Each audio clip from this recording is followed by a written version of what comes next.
जानकी जीवन स्मरण जय जय राम पार्वती पते हर हर महादेव पुंडलिक वरदा हरि विठ्ठल श्री अनंत कोटी ब्रह्मांड नायक राजाधिराज सच्चिदानंद सद्गुरु श्री ब्रह्मचैतन्य महाराज की जय. श्री महाराजांच्या सेवेमध्ये आपण 7व्या दशकातील 6वा समास पाहतोय. 2 गोष्टी एकत्रित करून श्रोत्यानं प्रश्न विचारला, बद्धदशा आणि मुक्तदशा.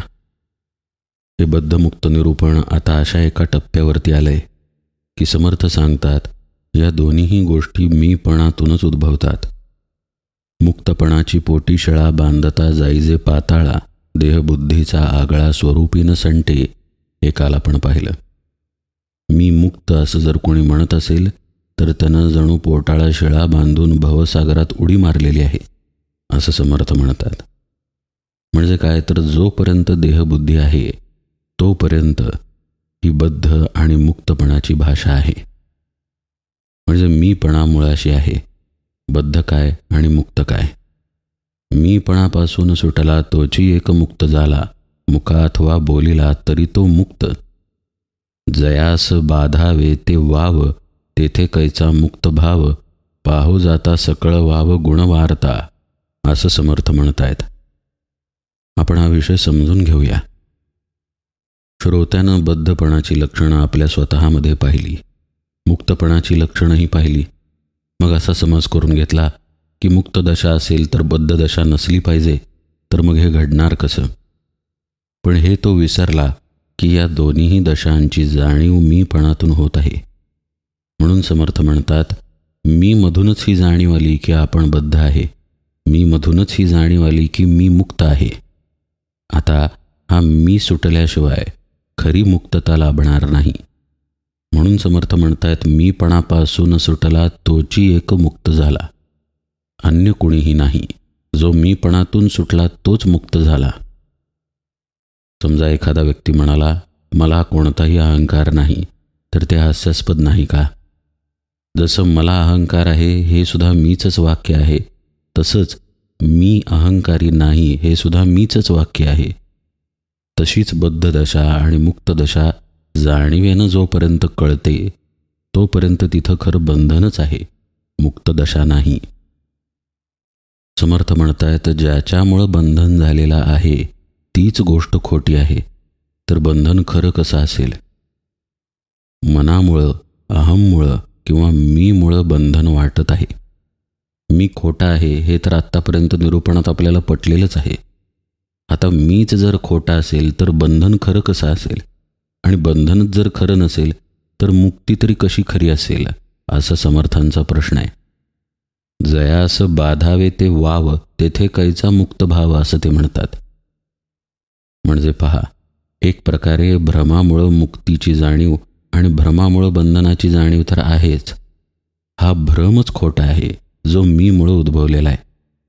मग इथला खोटा मी जर निघून गेला तर मग हे भ्रमही निघून जातील आणि बद्ध आणि मुक्त यातून साधक बाजूला होईल. पाहो जाता सकळ वाव गुण वारता. सगळं काही आपल्या गुणांमधून उत्पन्न झालेलं आहे. आपल्याला जे आपण मीपणानं आहोत असं वाटतं ते गुणांच्या मार्फत वाटतं, त्रिगुणांच्या मार्फत वाटतं, आणि त्रिगुण मायेमध्ये उत्पन्न झालेत. माया खरी आहे का? मुळीच नाही. तर मग त्रिगुणांना खरेपण कसं असेल आणि त्रिगुणातून उत्पन्न झालेल्या मीला तरी खरेपण कसं असेल? त्यामुळे समर्थ म्हणतात, जर विचार केला तर हे लक्षात येईल की बद्धपणा आणि मुक्तपणा त्रिगुणांमुळे घडतो, म्हणून त्याला खरं म्हणता येत नाही. तत्वज्ञाता परमशुद्ध तयासी नाही मुक्तबद्ध, मुक्तबद्ध हा विनोद माया गुणे. जो परमात्मा आहे म्हणजेच आपलं जे आत्मस्वरूप आहे तिथं बद्धपणाही नाही, मुक्तपणाही नाही. आपण बद्ध आहोत हे जसं मायेनं वाटतं तसंच आपण मुक्त आहोत हेही मायेनंच वाटतं, असं समर्थ म्हणतात. मुक्तबद्ध हा विनोद माया गुणे. जेथे नामरूप हे सरे तेथे मुक्तपण कैचे उरे, मुक्तबद्ध हे विसरे विसरलेपणेसी. नाम आणि रूप जोपर्यंत नाम घेणारा आहे आणि जोपर्यंत रूपाला पाहणारा आहे तोपर्यंतच अस्तित्वात राहतं. आता हे नाम रूप ज्याला आहे ते सगुणात येतं. सगुणाला नाश आहे. समर्थ म्हणतात आत्मस्वरूपाच्या ठिकाणी नामही नाही, रूपही नाही. म्हणजेच तिथे आत्मस्वरूपाला अनुभवणारा कुणी नाही. त्याचं नाम वेगळेपणानं घेणारा कुणी नाही. नामरूप जेव्हा तो होऊन जातो, आत्मरूप जेव्हा तो होऊन जातो, तेव्हा तिथे वेगळेपण शिल्लक न राहिल्यामुळं मुक्त दशेचं भानही राहत नाही. आपण बद्ध आहोत हे अर्थातच द्वैतातून आपल्याला कळतं. पण समजा एखाद्याला जाणीव झाली की आपण मुक्त झालो, तर ही जाणीव कुठे होणार? द्वैत आहे म्हणूनच तर जाणीव होणार ना. म्हणजे मी मुक्त ही जाणीवसुद्धा द्वैतातच आली. जर आत्म्यापाशी द्वैतच नसेल तर तो मुक्त होतो, पण आपण मुक्त झालो याचं स्मरण त्याला राहत नाही. मुक्त बद्ध हे विसरलेपणेसी असं समर्थ म्हणतात. म्हणजे ज्याला आत्मज्ञान झालं तो आपण बद्ध आहोत की मुक्त आहोत ही गोष्टच विसरून जातो. इतकंच नाही, आपण ते विसरलो आहे हेही तो विसरतो. म्हणजे केवळ आत्मस्वरूप होऊन राहतो. त्याला जर विचारलं की तू मुक्त आहेस का, तर कोण मुक्त असा तो प्रश्न करेल. कारण मुक्ती कोणाला असणार? जो देहावर आहे, जो जीवभावावर आहे त्याला मुक्ती असणार. एखादा प्राणी आपण पिंजऱ्यात ठेवतो आणि त्याला सोडून देतो जंगलात, तेव्हा तो मुक्त झाला म्हणतो. किंवा जंगलात फिरणारा एखादा प्राणी पिंजऱ्यात आणून ठेवतो, तेव्हा मुक्त असलेला बद्ध करतो आपण. पण ज्याला स्थळकाळच नाही, जो अजन्मा आहे, जो नित्य आहे, असा आत्मा बद्ध कसा होणार आणि मुक्त तरी कसा होणार? आणि त्या आत्मस्वरूपाशी जो तदाकार झाला त्याच्यापाशी बद्धतेचीही जाणीव नसणार, मुक्ततेचीही नसणार. इतकंच काय, समर्थ म्हणतात ही जाणीव आपल्यापाशी नाही ही सुद्धा गोष्ट त्याच्या लक्षात राहत नाही. इतका तो आत्मरूप होऊन गेलेला असतो. समर्थांची ओवी पहा. बद्ध मुक्त झाला कोण, तो तरी नव्हे की आपण. बधक जाणावे मी पण धरत्यास बाधी. मगाशी आपण जो विषय पाहिला तोच समर्थ सांगतायत की आत्मज्ञानी जो आहे त्याला जर विचारलं की कोण बद्ध आणि कोण मुक्त, तर तो एवढंच म्हणेल की तो आपण नाही. तो जो बद्ध होता किंवा तो जो मुक्त होता तो मी नाही, या भूमिकेवरच आत्मज्ञानी असतो. म्हणून समर्थ म्हणतात बधक जाणावे मी पण धरत्यास बाधी. म्हणजे मी पणच बंधनकारक ठरतं. त्याच्यामुळंच आपण मी मुक्त झालो या भावात अडकून पडतो. खरं म्हणजे मीचा वापर करावा लागतो. मी सद्गुरूंचा, मी भगवंताचा हा भाव धरावा लागतो. पण आठवून पहा, शुद्ध कल्पनेनं शबल कल्पना कशी मारायची आहे हे सांगितल्यानंतरही शिष्यानं हा प्रश्न उपस्थित केला. म्हणून त्या विषयाकडे समर्थ आता येत नाहीत. शबल कल्पना म्हणजे देहबुद्धीची कल्पना मारण्यासाठी शुद्ध कल्पना धरायची आहे. पण ज्यानं शुद्ध कल्पना धरली त्यानं जर स्वतःला विसरलं नाही तर तो त्या कल्पनेत अडकून पडेल. म्हणून मी मुक्त इथूनही पुढं जावं लागेल हे समर्थ सुचवत आहेत. श्री महाराज म्हणत नाहीत का अहम ब्रह्मास्मी मधला अहम सुद्धा विसरला पाहिजे, पण धरताना अहम ब्रह्मास्मी भाव धरावा लागतो. साधनेमध्ये अहमला विसरणं हे घडून येतं. हे ज्यानं केलं त्याचं ते घडेल.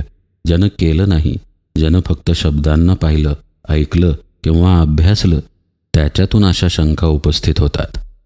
म्हणून समर्थ म्हणतात एवं हा अवघा भ्रम अहंतेचा झाला श्रम मायातीत जो विश्राम सेविला नाही. मायातीत जो विश्राम म्हणजेच स्वरूपाचा अनुभव, तो न घेतल्यामुळं असा भ्रम उत्पन्न होतो. असे प्रश्न निर्माण होतात. आपण कोण आहोत हे दाखवून देण्यासाठी सद्गुरू आहेत. हे दाखवून देण्यासाठी ज्याचं त्यानंच ते व्हायचं आहे ते फक्त मार्ग दाखवतील, इशारा करतील, निर्देश करतील. साधना करून ज्याची त्याला ब्रह्मस्थिती गाठायची असते त्या दिशेनं आपण जर गेलो नाही तर आपण राहिलो कुठे? आपल्या मीवरतीच राहिलो. आणि मी जर असेल तर मग भ्रम कुठल्या दिशेचा असेल सांगता येत नाही. डावीकडे तरी गाडी जाईल, उजवीकडे तरी गाडी जाईल, रस्ता आहे म्हणून जाईल. पण समजा प्रवास करणाराच राहिला नाही तर तो कुणीकडे वळणार? पण जो राहतो तो मात्र कुणीकडे तरी वळतो आणि प्रश्न विचारतो. म्हणजे हे प्रश्न विचारणं मीपणातून घडतं. समर्थ म्हणतायत, स्वरूपाच्या अनुभवामध्ये शिरणं महत्त्वाचं आहे. असो बद्धता आणि मुक्तता आली कल्पनेच्या माथा, ते कल्पना तरी तत्वता साच आहे असं समर्थ म्हणतात. ज्या मीच्या आधारावरती बद्धता आणि मुक्तता या भासतात, तो मीही खरा नाही. म्हणून पुढे या सगळ्याला मृगजळ म्हणतात समर्थ. म्हणून हे मृगजळ माया नाथिले आभाळ, स्वप्नमिथ्या तत्काळ जागृतीसी होये. स्वप्नी बद्ध मुक्त झाला, तो जागृतीस नाही आला, कैचा कोण काये झाला काही कळेना. मृगजळ हे जसं खरं नाही पण पाण्याचा भास आहे, तसं मुक्त दशा वाटणं हे खरं नाही, मुक्ततेचा भास आहे. बद्धतेचा भास वेगळेपणानं सांगण्याची गरजच नाही, इतका तो मुरलेला आहे. मृगजळ वाटणाऱ्याला खोटं कुठं वाटतं, खरंच तर वाटतं, म्हणून तर ते हरिण धावतं. ज्याला ढग दिसतात त्याला ढग खोटे कुठं वाटतात, आपल्याला ढग खरे वाटतात. वाहत पुढे निघून जातात, पण वाहत आहेत हे खरं वाटतंच ना आपल्याला. आकाशाकडे आपण पाहत नाही, ढगांकडे पाहतो. तसंच आपलं स्वप्नदृश्य आहे हे, ज्यामुळं आपल्याला मीच्या स्वप्नातून मुक्तपणाचा आणि बद्धपणाचा भास होतो. स्वप्नातच आपल्याला वाटतं की आपण बद्ध आहे आणि स्वप्नातच आपल्याला वाटतं की आपण मुक्त आहे. खरं काय? जागृती खरी. जाग आल्यानंतर कळून येतं की जो स्वतःला बद्ध म्हणत होता आणि जो स्वतःला मुक्त म्हणत होता, त्या दोन्हीही दशा इथं नाहीत. म्हणून मुक्त विश्वजन, जयास झाले आत्मज्ञान, शुद्ध ज्ञाने मुक्तपण समूळ वाव. बद्ध मुक्त हा संदेहो, धरी कल्पनेचा देहो, साधू सदा निस्संदेहो देहातीत वस्तू, असं समासाच्या शेवटी समर्थ म्हणतात.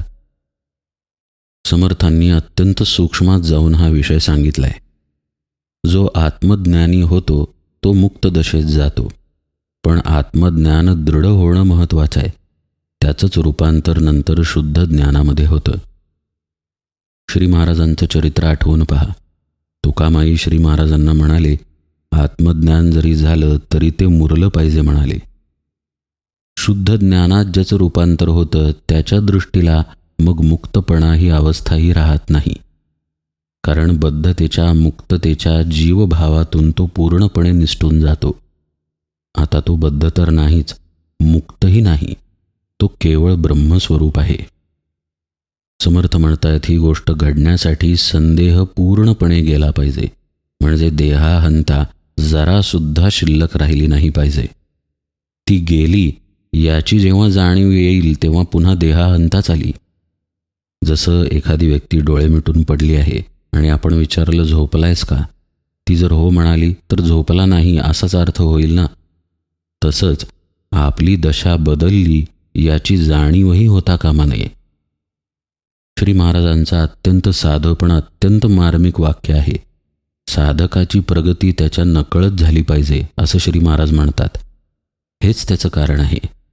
जर जाणीवेमध्ये प्रगती झाली तर आपण पोहोचलो, आपण झालो असा अहंकार साधकाच्या ठिकाणी येणार आणि हा अहंकार पुन्हा त्याला द्वैतामध्येच घेऊन जाणार. मीला विसरण्यासाठी साधना करायची आहे का मीला बळकट करण्यासाठी? पुष्कळदा आपल्या बोलण्यात येतं पहा, माझ्या 50 पौर्णिमा झाल्या गोंदवल्याच्या, माझं अमुक अमुक पारायण झालं, माझ्या अमुक अमुक यात्रा झाल्या, मी अमुक अमुक कोटी जप केला, माझ्याकडून घडला किंवा केला गेला शब्द कोणतेही वापरू आपण, पण घडला गेला याची स्मृती शिल्लक राहते. ती स्मृती साधकाला आड येते, ब्रह्मज्ञानाच्या आत्मज्ञानाच्या आड येते. तिथे आपला मी आपण टाकू शकत नाही. आपला मी विसर्जित होणं हे गुरुकृपेनंच होतं, पण तो विसर्जित होण्यासाठी साधकाला तसे प्रयत्न करावे लागतात. प्रत्येक गोष्टीत आपण आपला मी जाणीवपूर्वक ठेवतो. सद्गुरुगृही समजा एखादी सेवा असेल, कोणत्या उत्सवात आपण एखादी सेवा करत असू, अमुक सतरंजी आपण घातली असेल तर आपल्या लक्षात राहतं की ही सतरंजी आपण घातली आहे. अमुक फुलाची माळ आपण लावली असेल तर ही माळ आपण लावली आहे हेही आपल्या ध्यानात असतं. इतक्या खोलवर आपल्या जाणीवा मुरलेल्या आहेत. समर्थ सांगतात आपल्याला की बद्धमुक्त हा संदेहो धरी कल्पनेचा देहो. कल्पनेमुळंच आपल्याला या बद्धतेच्या आणि मुक्ततेच्या जाणीवा येत आहेत. ही कल्पना पूर्णपणे गळून पडली पाहिजे. म्हणजेच आपला संपूर्ण विसर पडला पाहिजे, थोडाफार नाही. सुरुवातीला थोडाफार पडेल म्हणजे ते वाईट आहे असं नाही, पण अभ्यास सुरू ठेवून थोडाफार पडलेला विसर पूर्ण कसा पडेल या दिशेनं पावलं टाकली पाहिजेत.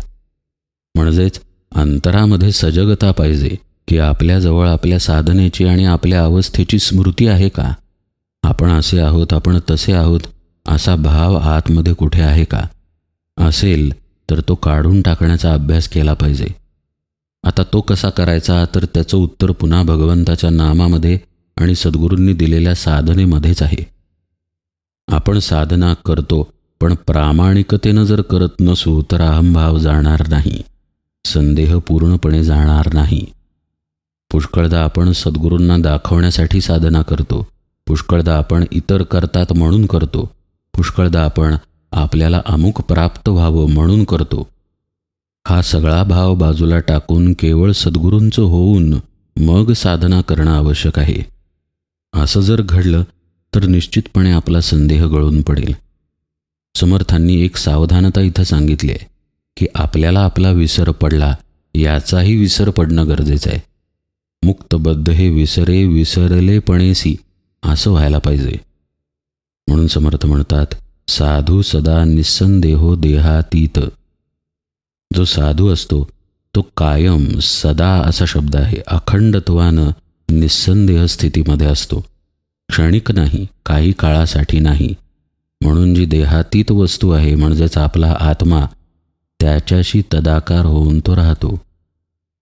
आता तिथं संदेहाचा प्रवेश शक्य नाही, तिथं देहभावाचा अंश नाही, तिथं कल्पनेचा अंश नाही. आता असं वाटेल की ही अवस्था आपल्याला नाही म्हणून तर आपण सद्गुरूंना प्रश्न केला आणि सद्गुरू त्या अवस्थेचं वर्णन करतायत. मग कोणताही प्रश्न विचारला तरी निरर्थकच ठरेल. मग संवाद कसा होणार? कुठल्याही प्रश्नाला मग किंमत नाहीच ना, कारण कोणताही प्रश्न द्वैतातूनच येणार, देहभावातूनच येणार. आपण जर ब्रह्मस्थितीतच असतो तर गुरु शिष्य संवादच घडत नसता. असे विचार आपल्या मनात येऊ शकतात, पण यासाठी दासबोध सांगितलेला नाही. हे विचारसुद्धा आपल्या अहममधून आलेले आहेत. दासबोधाचा हेतू याच्याहून खोल आहे. दासबोध आपल्याला साधना शिकवतोय, आपल्याला परमार्थ मार्गावरती दृढ राहायला शिकवतोय. आपल्याला भ्रमात अडकायचं नाही आहे, आपल्याला या जाणीवेत अडकायचं नाही आहे की आपण कोणीतरी आहोत, हे शिकवतोय. परमपूज्य बेलसरे महाराज एके ठिकाणी श्री महाराजांना प्रार्थना करताना म्हणाले की हे सगळं माझ्याकडून घडतंय, ही माझी जाणीव काढून घ्या.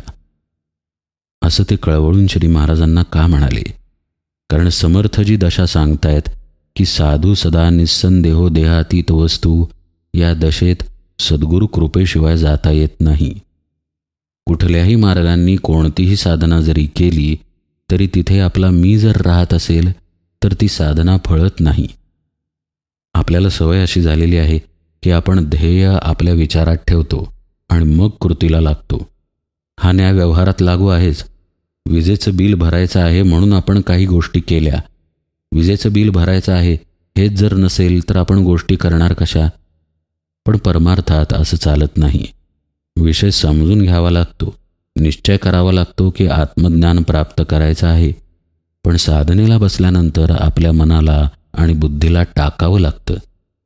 जर आपले विचार, आपले तर्क, आपले संकल्प आपण आपल्या जवळच ठेवले आणि साधनाही सुरू ठेवली तर विचारांबरोबर नाम घेणं किंवा विचारांबरोबरच ध्यान करणं असं ते होईल. ज्यानं आपला देहभाव तसाच राहील आणि आपण देहभावाच्या सापेक्ष साधना करू आणि मग आपलीच फसगत होईल आणि मग आपण बद्धतेमध्ये तरी अडकू, नाहीतर मुक्ततेमध्ये तरी अडकू. पहा, पुष्कळांना वाटतं की आपण मुक्त झालो. आपण मुक्त झालो असं वाटतं म्हणून तर असे लोक इतरांना उपदेश करायला जातात ना. म्हणून तर पारमार्थिक कार्य हाती घेतात, लोकांचा उद्धार करायला जातात, काही काही उपक्रम हाती घेतात. मग ते मंदिरं बांधणं असो नाहीतर अन्य काहीही असो. इतकंच काय, लोकांना अनुग्रह द्यायलाही जातात आणि वर असा समज करून घेतात की ही श्री महाराजांची सेवा आहे, ही श्री महाराजांच्या माणसांची सेवा आहे. आपण श्री महाराजांचं कार्य करतोय. पण या कशाहीसाठी सद्गुरूंनी आज्ञा केलेली असत नाही. श्री महाराजांनी लोकांच्या उद्धाराचं कार्य केलं, राम मंदिरं बांधली, लोकांना रामनामाचा उपदेश केला, पण स्वतःच्या मनानं नाही. सद्गुरूंनी सांगितलं म्हणून त्यांनी ते कार्य केलं. कार्य करण्याची प्रेरणासुद्धा मी मुक्त या अहममधूनच येते, हे लक्षात घेऊन अतिशय सावध राहिलं पाहिजे. म्हणूनही हे बद्धमुक्त निरूपण अत्यंत आवश्यक आहे. बद्धपणा इतकासा बाधणार नाही. बद्ध असलेली व्यक्ती बद्धतेतून बाहेर येण्याचा प्रयत्न करेल, पण ज्याला वाटलं मी मुक्त, तो मात्र जास्त काळ अडकून पडेल. श्री महाराज म्हणत नाहीत का, राजस आणि तामस अहंकार एक वेळ जातील, पण सात्विक अहंकार जाणं अवघड आहे. ज्याला वाटलं की मी पूर्ण झालो, मी मुक्त झालो, त्याला अध्यात्मामधील शाब्दिक ज्ञान पुष्कळ असतं. त्यामुळं कसं काय आहे आणि अवस्था कशा आहेत याची माहिती पूर्ण असते. म्हणजे अहंकाराला तो जाणून असतो, ज्ञानालाही तो जाणून असतो. मग अशा व्यक्तीला मी मुक्त या जाणीवेतून बाहेर पडायला जास्त त्रास होतो. बरं, देहाहंता आणि लोकांनी दिलेल्या आदरामुळं त्याची जी अडकवणूक झालेली आहे, ती अडकवणूक तो सोडवू शकत नाही. असा व्यक्ती मग अखेर पतनालाच जातो. समर्थ आपल्याला सावध होऊन सांगतायत की 1% देहभाव राहता कामा नये. इतकंच नाही तर तो गेला आहे याची जाणीवही राहता कामा नये, तरच आपल्याला आत्मज्ञान होईल. इतकं सांगूनही ते थांबले नाहीत. ते आत्मज्ञानच शुद्ध ज्ञानही झालं पाहिजे. इथंपर्यंत साधकानं साधनेत मुरलं पाहिजे. म्हणून समर्थ पुढच्या समासाची सूचना या समासाच्या शेवटी देतात. आता असो हे पुढती, पुढे राहावे कोणे रीती, तेची निरूपण श्रोती सावध परिसावे. कसं राहावं ज्ञान झाल्यानंतरही हे आता पुढच्या समासात सांगण्यात येणार आहे. म्हणजे आपल्यासाठी तो समास नाही असं नाही बरं का. आत्मज्ञान झाल्यानंतर कसं राहावं या उपदेशामध्ये सगळ्यांनी कसं राहावं हाही उपदेश सूक्ष्मतेनं आलेलाच आहे. या समासाचं नाव आहे साधन प्रतिष्ठा. उजळणी पाहत असताना आपण तो समास आता यथावकाश पाहूया. आज निरूपण सेवेला इथेच विराम देतो. जानकी जीवन स्मरण. जय जय राम.